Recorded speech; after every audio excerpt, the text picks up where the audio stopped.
rien n'est plus respecté.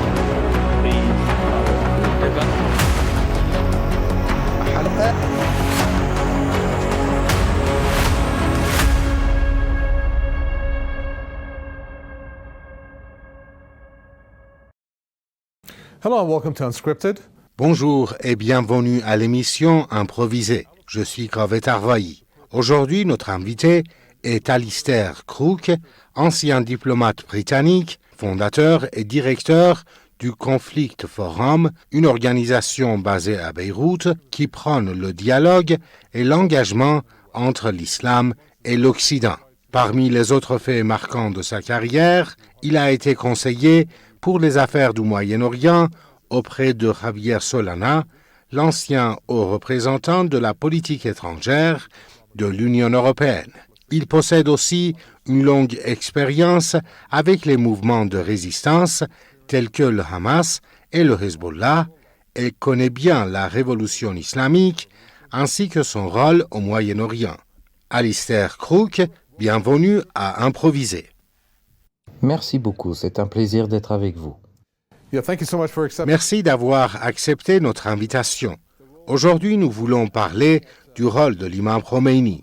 Je me souviens d'un moment marquant et vous pourrez bien sûr y ajouter vos souvenirs. Le 7 janvier 1980, lorsqu'il fut nommé homme de l'année par le magazine Time. Je suppose qu'à ce moment-là, Time avait perçu en cette personnalité quelque chose d'exceptionnel. Pourriez-vous nous en dire davantage sur ce que vous pensez du caractère de l'imam Khomeini et de son influence, d'une manière générale, sur la révolution islamique? Yes, thank you. Je pense que le plus grand don qu'il ait offert au peuple iranien, c'est la capacité d'éveiller la conscience collective, de faire comprendre à tout un peuple la douleur et les épreuves que les chiites ont subies pendant plus d'un millénaire. Il a su replacer cette souffrance dans le temps à travers Karbala et l'Ashura, tout en donnant une vision d'avenir qu'il exprimait dans l'attente de l'arrivée de l'imam Mahdi. Et je crois qu'il a ainsi guidé un peuple inquiet qui venait de traverser non seulement une révolution, mais aussi les pressions et les difficultés du régime du Shah. Lui-même avait connu la répression, il avait été le prisonnier numéro 14 enfermé pendant longtemps par la police secrète Savak. Il avait donc fait l'expérience directe de l'injustice. Mais plus encore, le thème qu'il défendait et qui a profondément résonné, c'est celui de la justice, le même qui animait la bataille de Karbala. Un petit groupe de croyants se dressant au nom de la justice face à une force oppressive immense. Et ce message a touché les musulmans non seulement en Iran, mais partout dans le monde, se lever pour la justice et suivre le chemin choisi par le petit-fils du prophète, accepter de se battre avec une poignée de compagnons contre des forces écrasantes, même au prix de sa propre vie et de celle des siens. Si j'ai choisi d'évoquer la couverture du magazine Time, c'est à cause de la description qu'on y lisait et qui résonne encore aujourd'hui. On disait que l'imam Khomeini avait défié l'ordre mondial établi et que la révolution qu'il dirigeait menaçait d'ébranler l'équilibre mondial plus que tout autre événement politique. On pourrait croire que ces mots ont été écrits aujourd'hui, mais en réalité, ils datent de cette époque-là. Êtes-vous d'accord avec cette analyse? I think it is, and I think in many ways. Oui, bien sûr, et je le pense, et d'une certaine manière, cela explique précisément les difficultés auxquelles l'Iran est confronté aujourd'hui. Pour l'Occident, et surtout pour les États-Unis, déterminés à assurer la primauté d'Israël dans la région et au-delà, cette vision que l'imam a proposée, cette résistance à l'injustice, ce soutien aux opprimés, ont profondément bouleversé leurs repères et inspiré une crainte durable. Beaucoup de ce qui se passe aujourd'hui à l'égard de l'Iran reflète cette incapacité de l'Occident à accepter l'existence d'une pensée totalement différente et d'un comportement différent dans la région. Car cela contredit le projet occidental dans son essence même, aussi bien sur le plan philosophique que dans la vision qu'il a de l'avenir du Moyen-Orient qui s'inscrit dans le cadre de l'hégémonie occidentale, de la primauté occidentale et de l'expansion israélienne à travers la région. Looking at a Je vais me baser sur une phrase que vous avez écrite. Vous avez décrit l'imam Khomeini comme un philosophe clérical islamique, poète d'un haut niveau, engagé dans un voyage intérieur d'intellectualisme spirituel. Vous avez ajouté qu'il avait rassemblé une tradition et forgé un nouvel équilibre, offrant un renouveau par une grande réunification d'éléments dispersés. C'est une description profonde et dense. Pourriez-vous nous en parler davantage? Yes, I will, because the Imam was Bien sûr, l'imam Khomeini était un homme et un philosophe d'une nature très particulière. Comme vous le savez, et comme beaucoup de vos auditeurs et téléspectateurs le savent, il était un élève de l'Irfan, la mystique islamique, et il s'inscrivait dans une longue tradition du chiisme remontant à Mollah Sadra, inspiré aussi par la pensée d'Ibn Arabi qui disait qu'il faut voir avec les deux yeux et non avec un seul. On retrouve également l'influence d'Avicenne et même au-delà des échos du néoplatonisme de Platon. Alors, de quoi parlait-il exactement? En essence, il nous disait, pas seulement aux musulmans d'ailleurs, mais à l'humanité tout entière, que ce qui est essentiel dans la vie, c'est la transformation intérieure. Comme l'a exprimé autrefois Al-Ghazali, vous pouvez avoir étudié à l'université, connaître le Coran par cœur, réciter la charia et les hadiths, mais vous n'êtes pas musulman tant que vous n'avez pas laissé cette connaissance vous transformer intérieurement. Et c'est cela que l'imam a incarné. Ce que l'Irfan enseigne, c'est le changement et le développement de la conscience. Une transformation d'abord individuelle, mais que certaines personnes, certains pôles spirituels dans une société peuvent ensuite élever à l'échelle collective, éveillant la conscience d'un peuple tout entier. Et c'est précisément ce dont nous avons besoin aujourd'hui, à une époque de nihilisme occidental. Retrouver la capacité de dépasser la superficialité, le matérialisme immédiat, pour accéder à une vision plus haute et plus spirituelle. Voilà, selon moi, c'est ce que l'imam Khomeini a apporté à son peuple et au monde entier.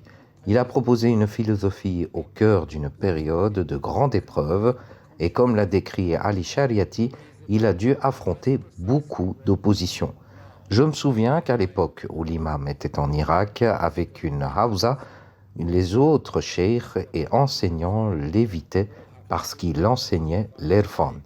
Et pourtant, aujourd'hui, cette approche est plus que nécessaire. L'Iran, comme l'Occident, doit apprendre à élever son niveau de conscience, à dépasser la pensée linéaire et fragmentée. Et cette pensée, donc, c'est comme une corde à linge, donc une idée après l'autre. Vous pouvez retrouver une pensée unifiée et une connaissance intérieure. Et il s'agit donc de la caractéristique de l'Irfan, car ce savoir est déjà en nous et il faut simplement le découvrir et se l'approprier.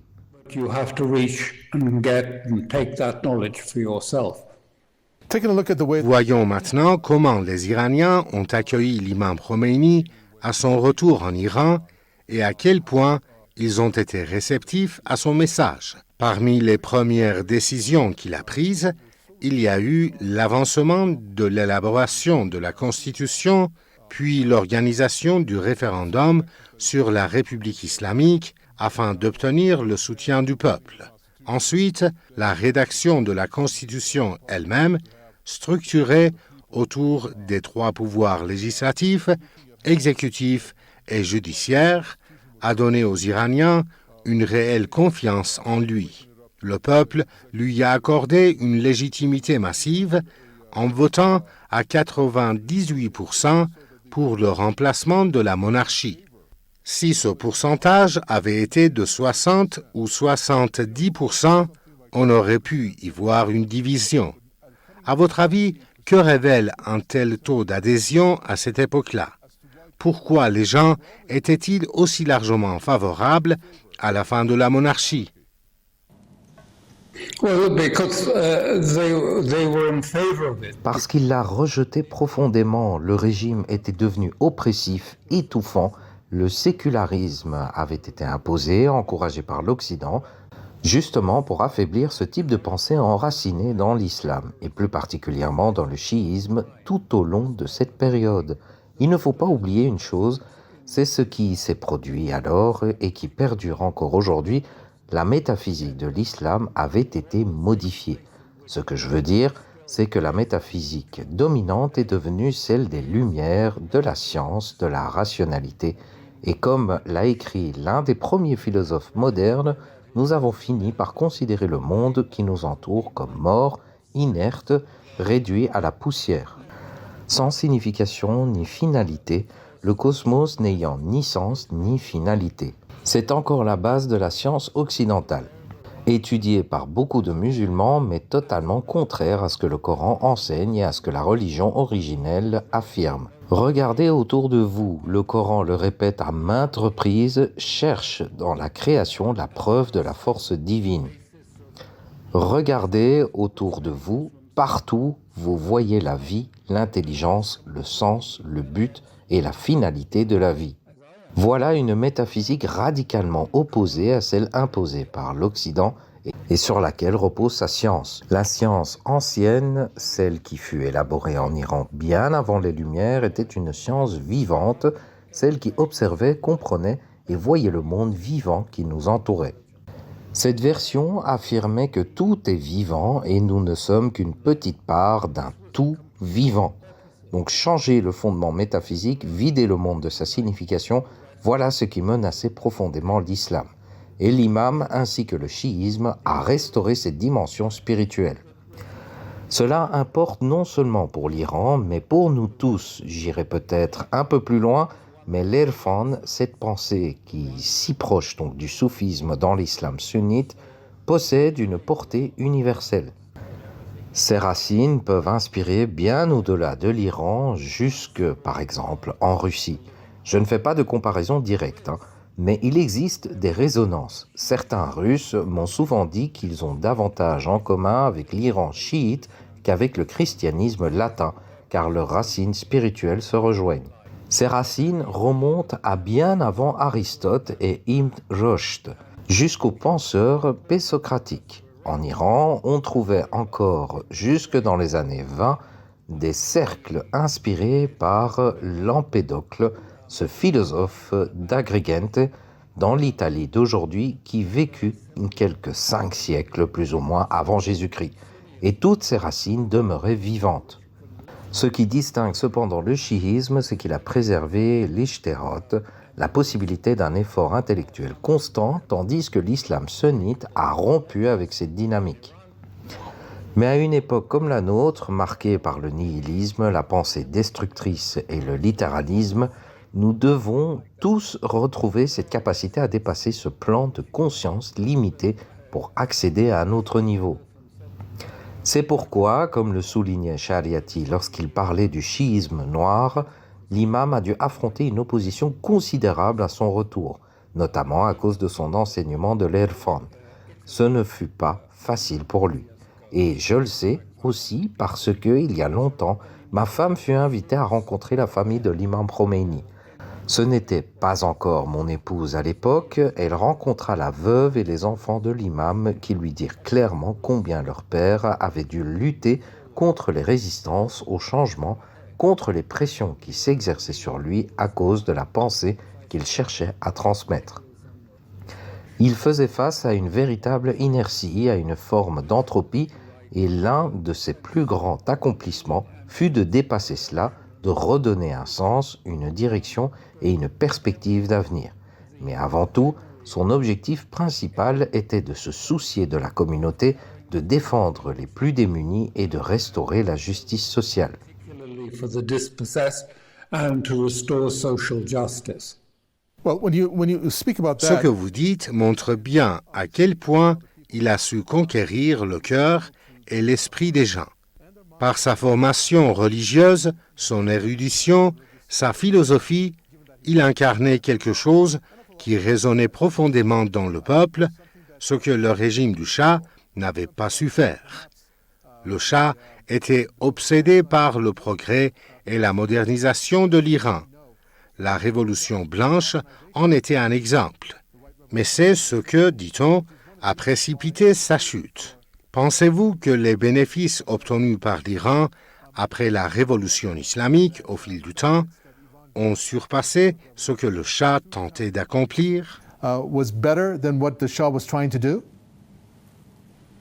Oh, well, clearly, I mean, you know, Oui, clairement, le peuple chiite dans son ensemble a traversé une période extrêmement dure. L'époque du Shah fut très difficile et j'ai déjà évoqué la SAVAK et la répression qu'il s'y déroulait. L'imam fut lui-même emprisonné à Téhéran dans la cellule 14, si je me souviens bien. C'était une période sombre, cependant il possédait cette capacité rare à communiquer. Mais pourquoi avait-il une communauté pour communiquer? Je pense que ce sont des choses qui sont très difficiles à cerner dans un langage profane. En tout cas, je sens qu'il avait atteint un certain niveau de conscience, un état d'être perceptible pour les autres, non pas visiblement mais spirituellement. Les gens ressentaient en lui la sagesse, la profondeur, cette présence magnétique d'un homme éveillé. Et d'une manière qu'on pourrait qualifier de transmission morphique, il pouvait ressentir cette énergie. C'était plus que du charisme en Iran, on dirait qu'il était un pôle. Un être capable d'élever la conscience d'autrui, de porter spirituellement un peuple tout entier grâce à l'état de conscience avancé qui était le sien. more widely around people. One of the quotes that Parmi les nombreuses citations que j'ai relevées de vous à ce sujet, il y en a une où vous disiez « Nous avions des relations très profondes avec l'Iran, profondément ancrées dans le tissu social des deux peuples. » Vous avez expliqué qu'un haut responsable iranien avait déclaré cela après la révolution islamique de 1979, ajoutant qu'à l'époque, les responsables israéliens et américains considéraient comme une folie de voir l'Iran autrement que comme un interlocuteur naturel. Plus de 30 ans plus tard, les décideurs occidentaux, notamment israéliens, perçoivent l'Iran comme une menace croissante. Pensez-vous qu'ils aient réellement mal interprété non seulement l'imam Khomeini, mais aussi la révolution islamique elle-même, en raison de la vision qu'il incarnait? It was, you know, to begin with. Oui, à l'origine c'était le cas et je crois que Trita Parsi en a beaucoup écrit. Ce qui a tout changé, c'est l'élection qui a porté le Parti travailliste au pouvoir. Avec ce nouveau gouvernement, la volonté était de modifier complètement le paradigme de la politique israélienne. Il voulait rompre avec le paradigme hérité de Ben Gourion, celui de l'alliance des minorités, autrement dit l'alliance du monde non arabe avec Israël. Le nouveau pouvoir voulait inverser cette logique et se rapprocher de ce que, dans le discours israélien, on appelait l'ennemi proche, les États arabes entourant Israël donc. Et pour établir une alliance avec eux, il fallait présenter l'Iran comme un ennemi. Et c'est ce qu'ils ont fait. C'était également nécessaire pour s'assurer le soutien de Washington et du Congrès américain. En désignant l'Iran comme l'ennemi, Israël pouvait prétendre, donc regardez Israël, petit mais courageux, affronte encore une grande menace. Il fallait donc continuer à l'armer, le financer et le soutenir. Cette approche purement transactionnelle servait avant tout à modifier la perception américaine, à faire croire que le monde arabe n'était plus la principale menace pour Israël. En cherchant la paix avec le monde arabe, il a dû transférer ce rôle d'ennemi à l'Iran. Et cela s'est perpétué depuis, renforcé par les évolutions démographiques en Israël, la baisse de la proportion des Juifs européens, ashkénazes, et la montée en influence du mizraïsme, donc porteur d'une attitude beaucoup plus dure et agressive à l'égard des États arabes voisins, comme on a d'ailleurs pu le constater dès 1948. Et ces Mizraïm ont constitué la base électorale du Likoud, le parti actuellement au pouvoir en Israël. In Israel. interesting about the C'est intéressant ce que vous dites à propos des pays arabes et de leur volonté de diaboliser l'Iran. Mais ce qui est encore plus fascinant, c'est la vision qu'avait l'imam Khomeini à cette époque-là. Il disait par exemple que les pays musulmans riches en pétrole doivent utiliser leur pétrole et leurs autres ressources contre Israël et les colonisateurs et qu'ils devaient s'abstenir de vendre du pétrole aux pays qui soutiennent le régime israélien. Il parlait également de la cause palestinienne, expliquant qu'il fallait la résoudre dans le cadre des principes de l'islam. Les nations doivent se dissocier des actions des États, disait-il encore, avant de s'interroger sur les raisons pour lesquelles Israël dominait des pays pourtant riches et puissants. Il y voyait la conséquence directe des divisions entre les nations musulmanes. C'est une lecture assez remarquable pour l'époque. Il semblait ressentir très finement ces fractures. Comment expliquez-vous qu'il ait eu une telle lucidité? I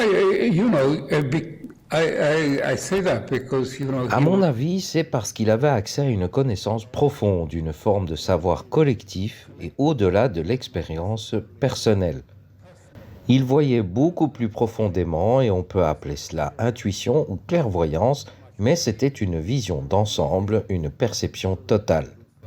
En Occident, nous voyons les choses de façon linéaire, progressive, et l'imam, lui, voyait tout simultanément dans une évolution globale et continue. Cela exige une conscience particulière pour pouvoir comprendre le monde de cette façon. Et ce que vous décrivez rejoint le changement de la politique israélienne, transformer l'Iran en ennemi et chercher la paix avec les Arabes. Et bien sûr, tout cela a été interrompu par l'assassinat du Premier ministre de l'époque, puis par la montée de la droite radicale, celle-là même qui domine aujourd'hui en Israël. Mais cette évolution traduisait aussi l'incapacité de certains États arabes à accepter cette vision. Et ce n'est pas seulement l'Occident qui n'a pas su comprendre l'Iran, sa philosophie et son mode de vie, beaucoup d'États arabes ne l'ont pas compris non plus. On présente souvent l'Iran comme une menace pour certains pays, inutile de les nommer, mais en réalité ces États avaient peur de l'Iran. Et ce n'était pas la peur d'une invasion militaire.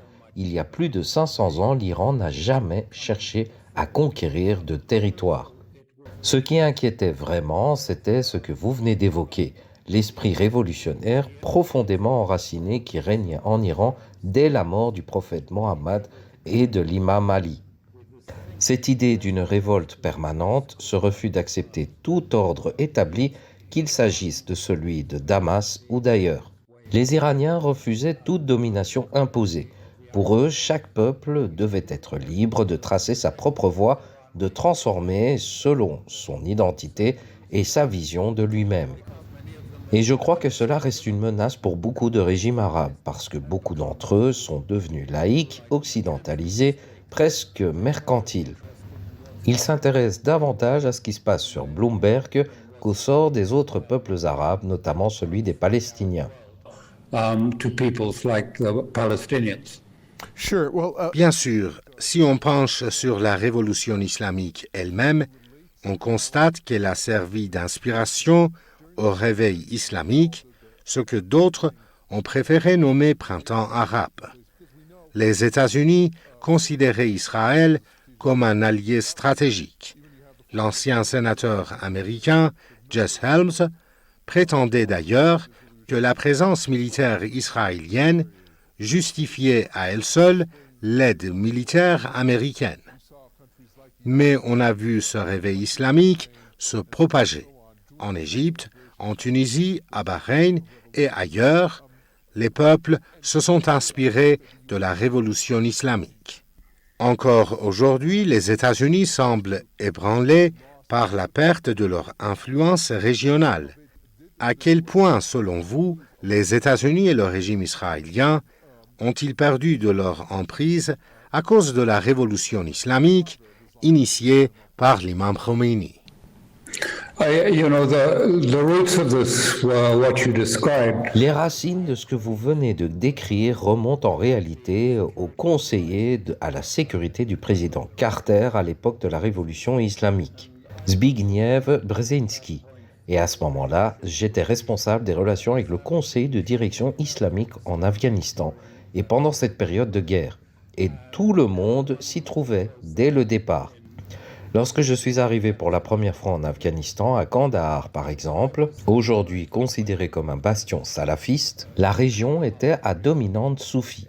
Il y avait des Mojaddedi, des Gailani, et toute la région de la frontière du nord-ouest était également largement soufie.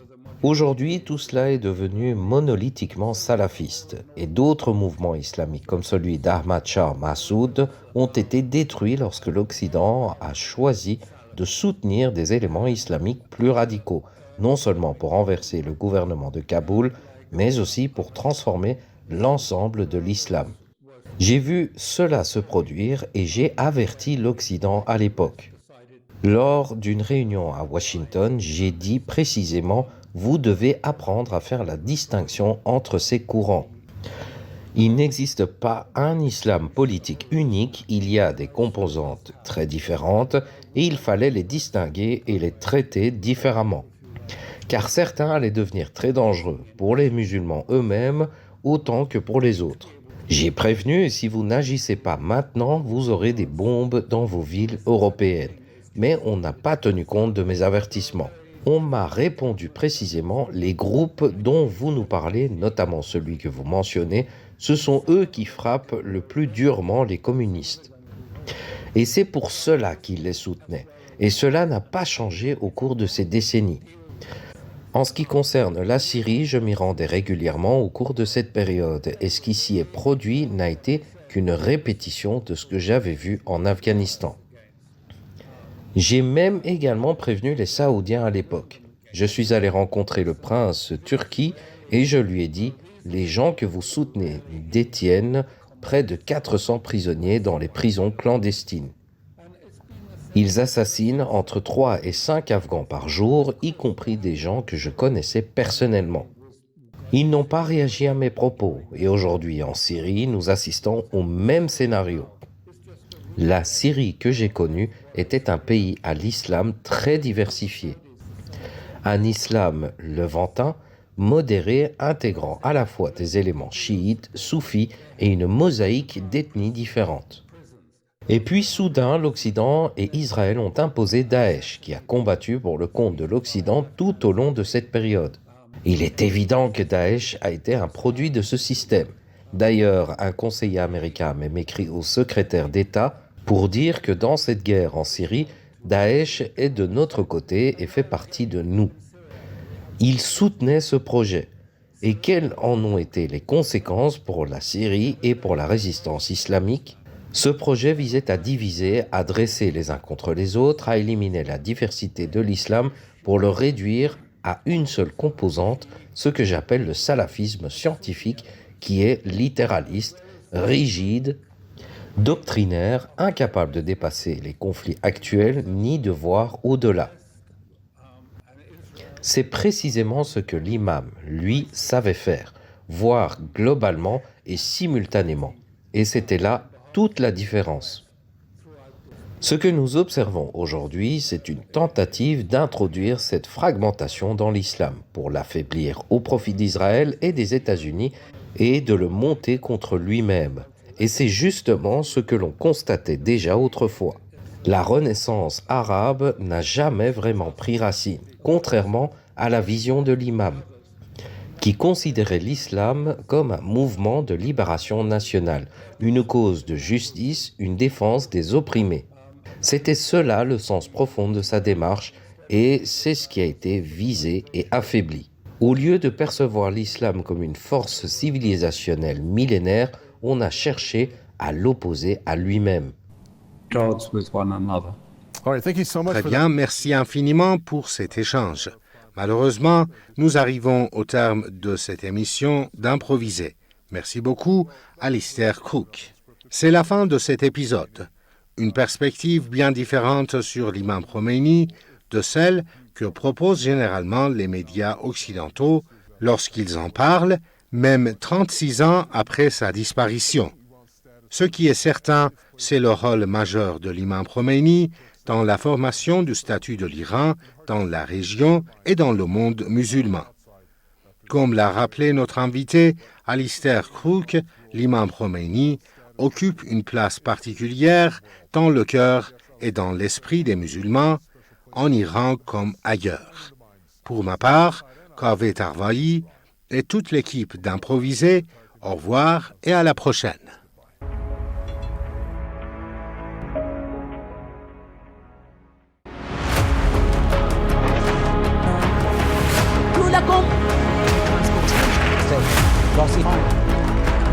Rien n'est bouleversé. Please. حلقة